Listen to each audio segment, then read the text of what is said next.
نزول کہتے ہیں عربی زبان میں کسی مہمان کی آمد پر فوری طور پر جو چیز پیش کی جائے. دو الفاظ علیحدہ علیحدہ ہیں. نزیل، مہمان کو نزیل بھی کہتے ہیں اور ضیف بھی کہتے ہیں. ضیف کی جمع ضیوف، مہمان. نزیل وہ اس وقت ہے جبکہ وہ ابھی آپ کے دروازے پر آ کر اترا ہے، یا اونٹ پر آیا ہے سوار ہو کر، اونٹ بٹھا کر اترا تو وہ نازل ہوا ہے، ابھی نازل ہوا ہے اونٹ پر سے. گھوڑے پر تھا، گھوڑے سے اترا ہے. کار پر تھا، کار پر سے اترا ہے. تو یہ نزیل ہے. فوری طور پر اس کی حیثیت نزیل کی ہے. جب وہ آپ کے ہاں آ کر جم گیا، آپ نے اس کے لیے کوئی کمرہ جو ہے ٹھیک کر دیا، یہاں آپ کو ٹھہر بیٹھنا ہے، یہاں رہنا ہے، یہ جگہ ہے. اب وہ آپ کا ضیف ہے. ضیف جو ہے وہ مہمان کو کہتے ہیں. اور یہ آپ دیکھتے ہیں آج بھی دنیا کے اندر رواج ہے، جیسے ہی کوئی آتا ہے پہلے آپ اسے موسم کی مناسبت سے ٹھنڈا یا گرم پیش کرتے ہیں، کوئی چائے یا کوئی ٹھنڈا شربت. پھر تیاری ہوتی ہے، پھر اہتمام ہوتا ہے، اور اس کے لیے ضیافت، پھر وہ ضیافت کہلاتی ہے. ابتدا میں جو چیز آپ دیں گے وہ نزل کہلائے گا. نزیل کے لیے اسی لفظ کی مناسبت سے نزل، ابتدائی مہمان نوازی، اور ضیف کی مناسبت سے ضیافت. اب ضیافت جو ہے اس میں ظاہر بات ہے کہ اہتمام ہوتا ہے، طرح طرح کے کھانے جو ہے اس میں شامل کیے جاتے ہیں، اس کے لیے پوری طریقے سے تردد کر کے اہتمام ہوتا ہے. یہ ساری نعمتیں جو گنوائی گئی ہیں، اب نوٹ کیجئے، یہ نزل ہے. اس کا کیا مطلب ہے کہ ضیافت کا جو تصور ہے اللہ کی طرف سے جو ضیافت ہوگی، وہ تو ہمارے خیال سے، گمان سے، تخیل سے، تصور سے ماورا ہے. یہ سب کچھ جو ہمارے نفوس میں اشتہا تھی، لیکن ہم نے اپنی زندگی میں، حیات دنیاوی میں اللہ تعالیٰ کے احکام کی پابندی کی وجہ سے اپنے نفس کی لگامیں کھینچ کر رکھی. اپنے نفس کو وہ سب کچھ فراہم نہیں کیا جو ہم کر سکتے تھے.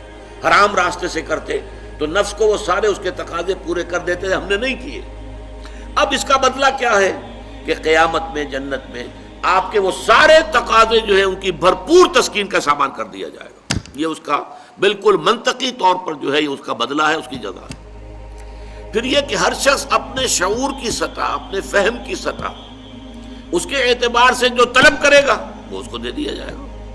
لیکن یہ دونوں چیزیں مل کر بھی نزل ہیں، ابھی یہ ضیافت نہیں ہے. ضیافت کے اعتبار سے ذرا احادیث اگر پڑھیں گے تو یہ بخاری اور مسلم متفق علیہ اور دوسری بہت سی احادیث کی کتابوں میں موجود ہے.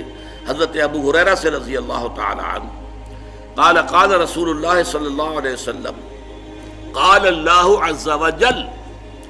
یہ حدیث قدسی ہے. حضور فرما رہے ہیں کہ اللہ تعالیٰ جل جلالہ نے، عز جل نے یہ کہا ہے، اعددت لعبادی الصالحین، میں نے اپنے نیک بندوں کے لیے تیار کیا ہے وہ کچھ، ما لا عین رأت، جو کسی آنکھ نے دیکھا نہیں، ولا اذن سمعت، اور کسی کان نے سنا نہیں، وما خطر علی قلب بشر، اور کسی انسان کے دل پر اس کا خیال تک کبھی نہیں گزرا. پھر حضور نے فرمایا وَقْرَؤُوا إِن شِئْتُمْ، اگر تم چاہو تو اس مضمون کی مناسبت سے قرآن کے یہ الفاظ پڑھ لو، فَلَا تَعْلَمُ نَفْسٌ مَا أُخْفِيَ لَهُم مِّن قُرَّةِ أَعْيُنٍ. سورہ یہ سجدہ کی آیت ہے، یہ حامیم سجدہ ہے جو ہم پڑھ رہے ہیں، اور صرف سورہ سجدہ جو ہے یہ ہے سورہ سجدہ علیحدہ، الف لام میم سجدہ. فلا تعلم نفس، کسی جی کو معلوم ہی نہیں ہے، جو کچھ ہم نے چھپا کر رکھا ہے ان کے لیے آنکھوں کی ٹھنڈک کے اعتبار سے، جو کچھ ہم نے ان کے لیے تیار کیا ہوا ہے وہ کسی انسان کے علم میں آ ہی نہیں سکتا. ما لا عین رات، کسی آنکھ نے دیکھا نہیں، ولا اذن سمعت، کسی کان نے سنا نہیں، وما خطر علی قلب بشر، کسی انسان کے دل پر اس کا احساس اور خیال تک نہیں گزرا. وہ نعمتیں ہیں جنت کی اصل ضیافت والی نعمتیں.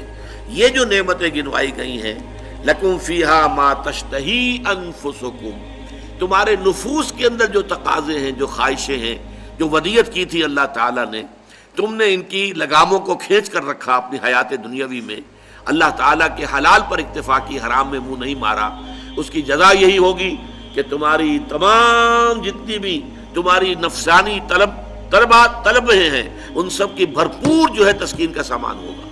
اور پھر جو تم مانگ سکو، مانگو جو مانگنا ہو۔ اب ظاہر بات ہے ہر شخص اپنی ذہنی سطح کے مطابق مانگے گا۔ یہ تو ہے نزلا من غفور الرحیم، اس ہستی کی طرف سے ہے جو غفور اور رحیم ہے۔ باقی جیسا کہ میں نے عرض کیا، جو اصل ضیافت ہے وہ تو وہیں جا کر معلوم ہوگی، اللہ نے وہاں پہنچا دیا تب پتہ چلے گا۔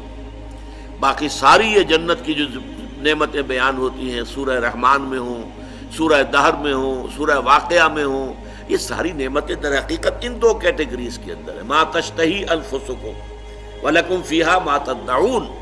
وہ جو اصل ضیافت ہے اللہ تعالیٰ کی، عادت تو میں نے تیار کیا ہے لعبادی الصالحین، اپنے نیک بندوں کے لیے، ما لا عین رات، وہ چیزیں جو نہ کسی آنکھ نے دیکھی، ولا اذن سمعت، نہ کسی کان کے نے سنی، ولا خطر علی قلب بشر، کسی انسان کے دل پہ ان کا خیال تک نہیں آیا، وہ چیزیں ہیں جو وہاں فراہم کی۔